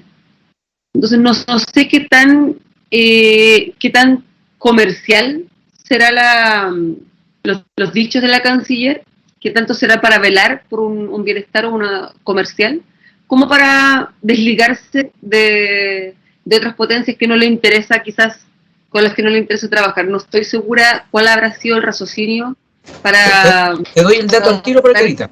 Te doy el dato al tiro, gracias aquí a las pantallitas soplonas que tengo acá. Según, de acuerdo a la página de Comercio Exterior de Chile, según esta información, el principal socio comercial de Chile en este momento es precisamente China, que concentra un 29,4% del intercambio total, seguido por Estados Unidos, 17,5%, y la Unión Europea, un 11,4%. El Mercosur registra un comercio total de 3.303 millones, seguido por Japón, con 1.957 millones, entre otros. O sea, China, de todas maneras, la lleva. Bueno, teniendo eso en cuenta, es bueno dar un apoyo moral, digámoslo así, a China por sus actividades, pero ahora inmiscuirse en todo lo que es un problema internacional entre China y Estados Unidos, yo creo que es un paso muy grande. Ahí ya como que nos estamos pasando un poco. A mi parecer está bien mostrar un apoyo a nuestro socio comercial más grande. Sin embargo, llegar a inmiscuirse con todo lo que está sucediendo en este momento, en especial considerando que, de acuerdo a Vladimir Putin, los actos de Estados Unidos son no un atentado, sino que están ellos prácticamente tentándolos a comenzar un conflicto armado. Ahora, eso por el lado comercial y respecto a los dichos de la canciller. En segundo lugar, y referente a lo que comentaba Fernando recién, les comentaré que yo estoy en este momento en una competencia de derecho internacional, que es algo súper específico en cuanto al derecho internacional. Como ustedes saben, hay muchas ramas del derecho, pero esta competencia de derecho se basa únicamente en el derecho espacial. Entonces, tremendo tema. Vemos todo. Sí, la verdad es que es súper interesante. Esta es mi tercera vez compitiendo y nos ha ido muy bien. Ganamos la ronda latinoamericana en República Dominicana en mayo y ahora tenemos uno de los 5 cupos para competir en la ronda mundial en París en septiembre. Así que estamos con bastante estudio del derecho espacial. Y una de las cosas que hizo China hace un par de años atrás fue generar un arma, que es un láser, a través del cual ellos disponían atacar sus propios satélites para poder disponer de ellos, para poder eliminarlos. Sin embargo, el grave problema que esto genera es la cantidad de basura espacial que China generó con el primer ensayo que tuvo de este láser. Lamentablemente, en el espacio no hay cómo recoger esa basura espacial, y esa basura espacial pasa a ser algo muy dañino, ya que a la velocidad que toma por el hecho de haber estallado, puede destruir cualquier satélite. Incluso hace un par de meses hubo un chip de pintura que rompió una ventana de la Estación Espacial Internacional. Y esto es solamente por la velocidad a la que van las cosas en el espacio exterior. Entonces, por lo mismo, existen 5 tratados internacionales de derecho espacial. Todos estos tratados se basan, bueno, no todos, 4 de los 5 se basan en el principio de cooperación. Y este principio de cooperación implica que cualquier acción que un país desee realizar en el espacio exterior y que pueda afectar a otros países que también tienen sus bienes en el espacio exterior, tiene que comunicarlo y obviamente consultar si es que estas actividades podrían producir algún tipo de daño. Sin embargo, obviamente China no hizo estas consultas. Simplemente lo anunció y ¡pum!, disparó. Quedó la cantidad de basura espacial que se generó es impresionante, no se puede sacar de ahí, y es una de las razones por las que, a pesar de que China firmó estos tratados, no todos, porque no todos han firmado todos, bueno, Chile firmó los 5, complicado de dónde, pero aún así no se le denunció. Y entonces yo creo que esto es como bastante extraño, porque aun cuando no se ha probado que haya producido hasta el momento algún daño con los restos de desechos espaciales que produjo, sí contaminó el espacio exterior, que es una red común omnis, tal como es, ya vamos con latina, que es una cosa para toda la humanidad, como el mar, ¿verdad? Como los mares, que son para el goce de toda la humanidad. Es un bien común. Exactamente. Este tipo de acciones cometidas por China no fueron castigadas por la comunidad internacional.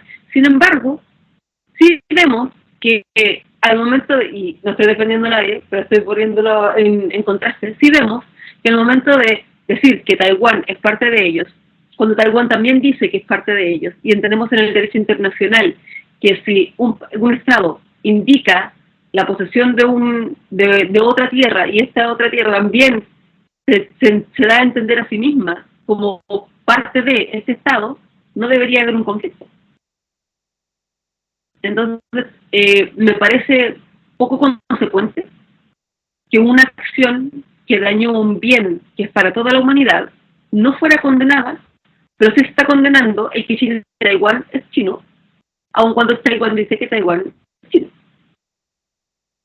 Entonces, por ese lado, me parece como, ok, entiendo que quizás por el lado nuestro, en la parte mercantil, sea conveniente respaldarlo. Me parece poco consecuente que se haga como un descalabro total por China diga que Taiwán es chino y Taiwán diga que Taiwán es chino, y no se condenen en cambio otras actitudes que ha tenido China que sí afectan a toda la humanidad. O sea, claro, es parte de los vaivenes de la política internacional, ¿eh? Las varas distintas con las cuales se miden las acciones de las personas, de las instituciones y por supuesto de los países. Bueno, no sé, eso es realmente potencia que impone sus reglas también. Cristian, gracias Margarita. Cristian Larraín, activa tu micrófono y nos cuentas qué te parece la actuación de la Cancillería chilena y la posición de Chile respecto de China y Taiwán en el concierto internacional. Tengo hartos comentarios, pero parto por agradecer a los contertulios por toda la información que han dado, que ha sido muy entretenida, muy culta, a Fernando, a Margarita y a Pedro. Tengo varias ideas en la cabeza. Primero, podría ser inconstitucional, si la Constitución nueva estuviera aprobada, podría ser inconstitucional el comentario de la ministra Urrejola, porque acuérdense que la Constitución establece como prioridad del área de desarrollo internacional de Chile y Latinoamérica y el Caribe. No sé cuál es la implicancia de eso, lo cito solamente para que se den cuenta que de repente esta Constitución tiene estas cosas extrañas, de que se juega por la política internacional para Latinoamérica. Sería, ¿por qué ministra, si la Constitución dice usted se la juega por ese Pacífico? Lo que es de toda lógica, pero va a contrario a la Constitución. Segundo, yo sí discrepo un poco de Margarita. Yo creo que hay que ser suizo en esto. Hay que ser suizo. O sea, somos un país demasiado pequeño y yo creo que hay que ser totalmente neutrales. Yo no... lo que ella podía ganar con la declaración es muy poco y lo que puede perder es mucho, si se enoja Estados Unidos o Alemania o Europa. Entonces, yo creo que probablemente nadie consideró lo que ella opine, pero en momentos críticos sí podría pasar que al presidente Boric lo aprieten en alguna conferencia internacional por una cosa así. Entonces yo creo que fue gratuito. Yo no habría hecho ninguna manifestación ni a favor ni en contra. Es distinto a la guerra de Ucrania porque una cosa más fuerte, pero esto es una cosa menor. Tercero, yo quisiera explicar a la gente que nos está escuchando que Taiwán es una pequeñísima isla, similar a la región metropolitana de Santiago, pero muy sobrepoblada, tiene como 26 millones de habitantes. Decía Fernando que tiene una producción industrial desarrolladísima de microchips y por lo mismo lo hace muy importante en el mundial, muy importante en el mundial. Y también destaco lo que dijo Margarita, que ella misma se reconoce una parte de China y China reconoce una parte de ella. Entonces una cosa curiosa, Estados Unidos reconoce eso. Estados Unidos no reconoce la independencia de Taiwán. Pero sí, por medio estratégico, fue muy pragmático, bueno, pero yo no reconozco, pero solo acepto una solución pacífica. O sea, si de hecho Taiwán se reincorpora a China verdaderamente solo por medio de una operación pacífica, y eso es lo que ha dicho Estados Unidos, la Cancillería norteamericana, que en esto es súper de una sola línea, y se entiende. Entonces no hay posibilidad, desde el punto de Estados Unidos, de una vía armada, de una invasión de China, ¿eh? Cuarto, explicarles que Taiwán, bueno, China es una de las sociedades más antiguas del mundo y más complejas probablemente, con mayores tradiciones de todo tipo, culturales, culinarias, artísticas, filosóficas, religiosas, de la más variada índole. Y que tuvo una guerra civil tremenda y terrible, duró 20 años, mató un montón de gente, tanto de hambre como de la propia guerra. Una guerra civil que ganó finalmente el Partido Popular Chino, el Partido Comunista Chino, con Mao Zedong a la cabeza, que lo hizo muy popular, la ganó en el año 49, después de 20 años. El lado opuesto y de hecho en la mitad de la Segunda Guerra Mundial, piensen ustedes que el único minuto en que ¿cómo se llama? El líder nacionalista chino Chiang Kai-shek, no es Chiang Kai-shek, es Chiang Kai-shek. Chiang Kai-shek se alió con Mao Zedong, fue para enfrentar a los japoneses en la Segunda Guerra Mundial. Bueno, fueron 20 años terribles para la historia de China, para el olvido, murieron millones de personas en circunstancias aterradoras, terriblemente, que en Chile no estamos jamás la hemos vivido ni de cerca. Nuestro peor conflicto ético o civiles, la guerra civil de 1891, no tiene nada que ver con lo que fue esto. Bueno, y ahí fue que la ganó el Partido Comunista China esa guerra, y de nuevo. ¿Fernando? Chiang Kai-shek. Cuesta mucho acordarse de la forma de pronunciar. Perdón. Esto es como. Bueno, arrancó a Formosa. Chun nomás, y listo, se acaba el asunto. Arrancó el líder nacionalista Formosa, la isla que se llama Formosa, que es ahora Taiwán, y ahí y parece que China, como tenía tantos problemas internos, China que la dejó subsistir, nunca la invadió, y ahora ya pasó a ser una economía muy abierta y una potencia mundial en mercado chico. Eso les puedo aportar para la gente que entiende un poco el conflicto chino. Y para terminar, nomás muy breve, China es una capacidad, en mi opinión, yo creo que tiene razón lo que Fernando, pero quiero hacer un matiz. Es una dictadura capitalista de izquierda. El país que más aboga por el tratado de libre comercio a nivel mundial es China. Curiosamente, contra todo lo que piensa este señor de nuestra Cancillería, Omar, contra lo que piensa Hugo Gutiérrez y toda la gente del Partido Comunista Chileno, el Partido Comunista Chino es totalmente, es muy pragmático. Por eso, Deng Xiaoping, cuando partió con la prensa quinquenal a fines de los 70, y empezó con la apertura económica, él dijo un refrán chino muy conocido, dijo: lo importante es que no sé el gato es negro o es blanco, lo importante es que caza ratones. Entonces, ese fue el origen del pragmatismo, que fue muy luchado por Mao Zedong, porque se dio cuenta que había una apertura económica, una revitalización del capitalismo, y lo demostró. Ahora, el país más capitalista del mundo, a pesar de que todos los controles que dice Fernando que tiene, que así será, es China. Es un país que no tiene reglas salariales, no tiene sindicatos, no tiene código de trabajo, no como lo conocemos nosotros. Es un país enorme, fíjense que tiene el doble de la población de toda Latinoamérica. Y tienes, bueno, una cosa inconmensurable. Para terminar, solamente una anécdota para que la gente se dé cuenta del tamaño de China.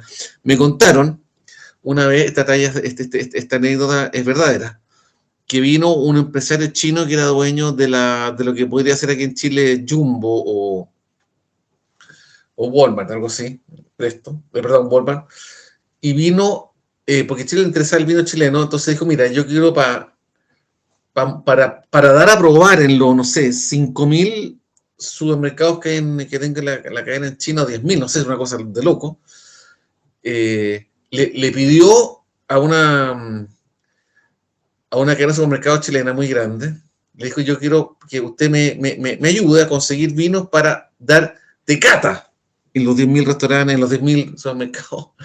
Y ese nivel de producción de vino, solo para dar de cata, era equivalente a toda la producción de vinos de Chile de un año. O sea, solo para... Entonces, el nivel de China es inconmensurable, es una economía 200 veces más grande que la chilena, algo así de ese orden, 150 veces. Entonces, son volúmenes que para nosotros nos cuesta mucho. Yo creo que a doña Antonia yo le sugeriría ser muy neutral en una cosa así. Nada más, pero muchas gracias por sus comentarios, querido contertulio. Como dato final, al terminar este programa, a Antonio Rejola y a cualquiera, hoy día existe YouTube. Una maravilla. Usted ponga China ahí en YouTube, cultura china, economía china, y va a hacer una cantidad enorme de reportajes, de videos, de documentales, para que conozca cómo es China. Es muy interesante, yo no nos vamos a poner de acuerdo si es más capitalista, si es menos capitalista, pero efectivamente es un híbrido, tal vez es en realidad un personaje de Frankenstein tal vez, porque tiene muchos elementos que lo han convertido en una potencia mundial. Y es pragmático, es práctico, toma decisiones bien claras y precisas que le convienen. Y yo creo que realmente lo que nos está pasando en Chile es que la ideología está nublando el pensamiento y está haciendo que se cometan este tipo de errores no forzados, que no era necesario. A ver, no creo que China vaya a cambiar mucho su postura porque Chile lo sale a apoyar o a rechazar. La verdad que Hay no, una no, no, cosa, no Alejandro, somos tan disculpa. importantes. Sí, no, somos muy importantes. Sí. Y hay una razón. La licitación de los pasaportes ¿De los qué? y cédulas de identidad, que llamó registro civil y que se anuló. Sí, pues. Esta licitación se la ganó una empresa china Sí, sí. llamada Aicino. Y cumplió todos los formalismos, estaba todo ok. De hecho, ellos decían que el pasaporte, que en esa época costaba 85 o 90 mil pesos, bajaría a 27.000. Sí, sí, Y me con acuerdo. todas las normas de seguridad. Y resulta que en esa época el presidente era Sebastián Piñera. Hizo una gira a Europa.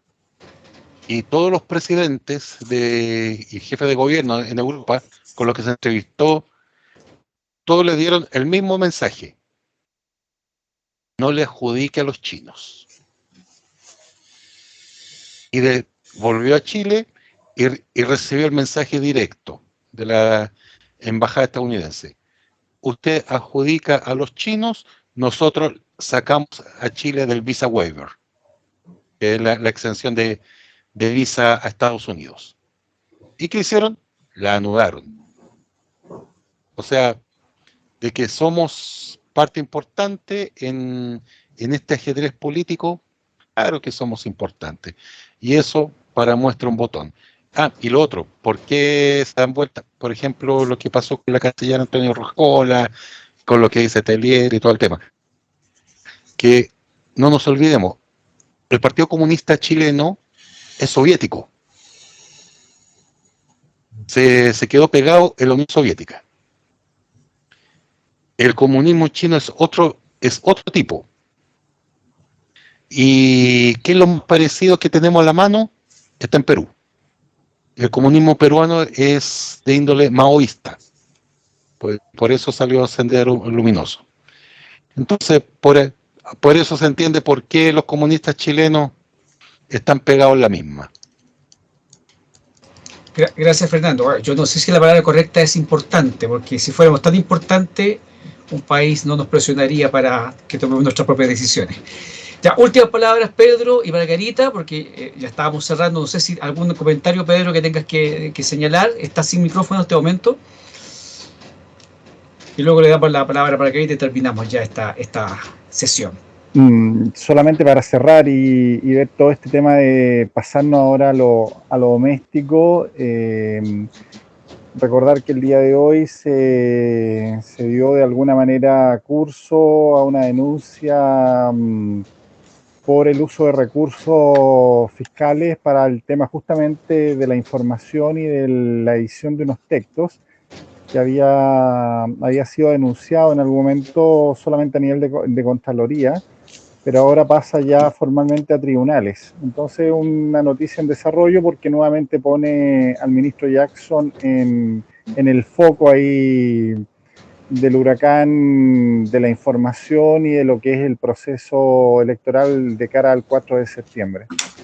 Sí, lo vamos a revisar la próxima semana cuando esto se decante más. Se acogió a tramitación una querella por malversación de fondos públicos en contra del Ministerio de Secretaría General de Gobierno porque se habría usado dinero que estaban destinados a la convención a la impresión de 700.000 ejemplares del texto constitucional, y el tecnicismo de los querellantes, por lo menos, es de que ese dinero era para el funcionamiento de la convención y la distribución de textos de la Constitución no sería algo realmente que cumpliera ese objetivo de funcionamiento de la Constitución. Así que es un tema que ahí los abogados de la defensa y de los querellantes y los de la defensa van a tener que discutirlo. Gracias, Pedro, por el alcance, que lo va a tener presente la próxima semana. Margarita, los últimos minutos para algún comentario final antes de despedirnos.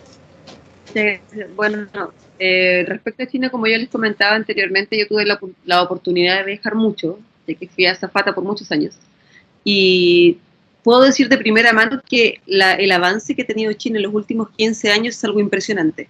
De verdad, era una cosa que yo mes a mes me tocaba ir a Cantón o a Shanghai, y la diferencia se veía en las calles, la diferencia en la gente, la diferencia en las casas, el hecho de andar en la calle, todo iba avanzando de una manera tan rápida que era impresionante. Y uno pensaría que era se lo atribuiría a máquinas, a nuevas tecnologías, pero no. Era la mentalidad de la gente estaba cambiando, pero cambió de una forma muy rápida. Y realmente se ve un capitalismo muy bravo, por decirlo de alguna manera, dentro de China, a pesar de esta gran influencia que tiene el gobierno, y es algo que podemos ver. No sé si han leído alguna vez la biografía del creador de Alibaba, que se lo recomiendo, es un libro muy interesante. Jack Ma, sí, él habla de cómo tuvo que hacerlo para que el gobierno chino le permitiera la creación de Alibaba.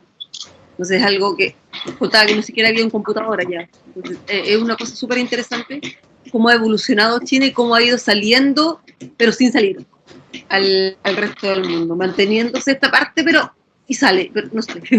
Entonces, todo ese tema es muy interesante. La biografía de Jackson Ma, se los recomiendo para que lo vean de primera mano. Pero realmente ir a China, ir al siguiente mes, era impresionante cómo cambiaba la gente, cómo cambiaba la sociedad y cómo cambiaban sus creencias respecto a sus propios productos, sus propias creaciones. Se valoraban mucho más. Muchas gracias. Bueno, les agradezco el día de hoy, agradezco la oportunidad y espero que me inviten de nuevo. Sí, claro, de todas maneras, para después del 4, para que comentemos qué pasó, supuesto, quién ganó. Ojo, Jack Ma, que estuvo desaparecido varias semanas después de que había propuesto la creación de un sistema de pagos online en China, y parece que a los jerarcas chinos no les gustó mucho la idea que se estuviera arrancando con los tarros, porque tal como se ha dicho acá por los panelistas, no hay nada que ocurra en China en materia de negocio, en materia de estrategia, en materia de desarrollo comercial tecnológico, que no sea controlado por el gobierno, por el Partido Comunista. China, un gran enigma digno de estudiar. Esperamos que esta conversación que hemos tenido hoy día con Margarita Herrera, presidenta del Centro de Alumnos de Derecho de la Universidad de O'Higgins, y los panelistas habituales, Fernando Palma Tapia, Cristian Larraín Ríos y Pedro Iturrita Vergara, le haya sido útil y también la motive a aprender más, a investigar más sobre la vida de Jack Ma, como propone Margarita, ver más videos en YouTube sobre China, sobre Taiwán también, y todos estos conflictos internacionales que yo creo que vamos a tener que empezar a tratarlos más seguidos, porque lo que pasa también en otras partes, Europa, Estados Unidos, Asia y también en nuestro continente, más tarde que temprano, de alguna manera u otra, nos afecta. Espero que haya sido un programa interesante, entretenido, y los quiero dejar invitados entonces para la próxima semana a uno de los penúltimos capítulos antes del 4 de septiembre, día D para Chile, una tremenda decisión que va a marcar el futuro para bien o para mal. Ya lo sabremos. Nos vemos la próxima semana, Dios mediante.